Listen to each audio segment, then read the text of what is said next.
Hello, in this first lecture we will just take a look at a very basic kind of a list.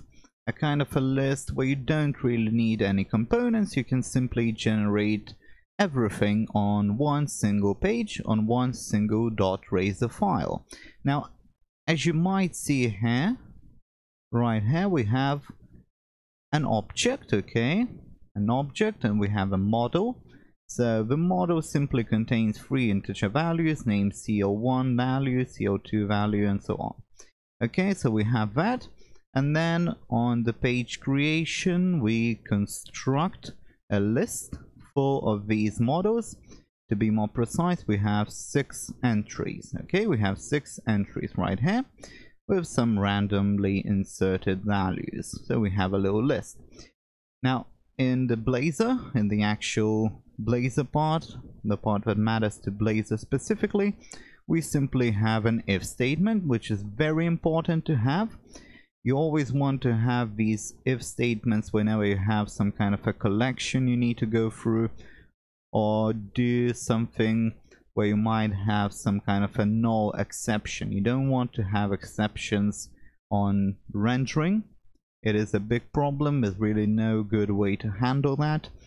So it is quite troublesome, and you really do need to check for those null values. Okay, so we have a null value, and then we have for each, and we simply go through them and insert these table rows. Okay, we insert these table rows. As you can see right here, we have a little table. We have a head, test CO1, test CO2, and test CO3, our little columns, just like that. And again, in the body, we have our rows, which are generated by the means of Blazor. So this is quite simple. This is quite simple, and you can do this like that simply because none of this data requires any kind of modification, any kind of specifics. Okay, plus you don't need to remove any of these objects. You don't have any interactions with them, so you neither add them nor remove them. So you don't really need components for that. You can simply do it like that, do it quickly, efficiently.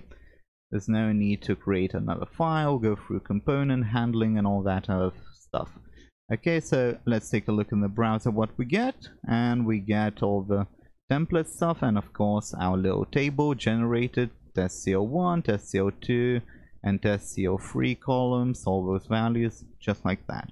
So again, you don't need to use components. You don't need to use components if you have just a sort of simple, basic, static list with no interactions, with no changes of data, with no data coming from several different places for each row, for each data set. Okay, now in the next lectures we will take a look at how you would build these lists using components and how you would interact them in different ways. And with that, we will conclude this lecture.